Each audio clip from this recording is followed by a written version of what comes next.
da karma karınca Mevlasın gönder Gülenime sana geldim Gelmesin derler Neyim sana kaldırır Gelmesin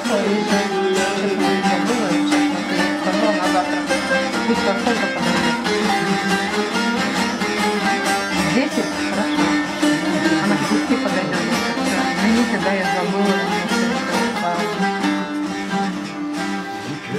Dikenlerim gel kovalar Bir senin olsun Dikenlerim gel kovalar Çiftçik getirmek Bir senin olsun Tavularım içeyim Bal senin olsun Tavularım içeyim Bal senin olsun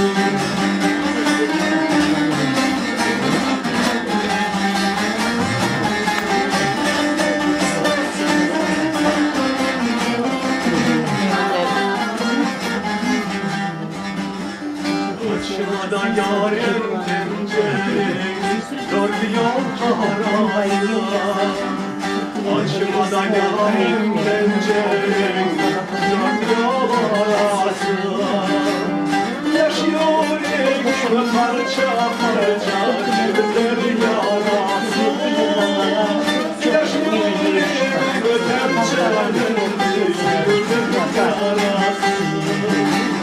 Yaşıyor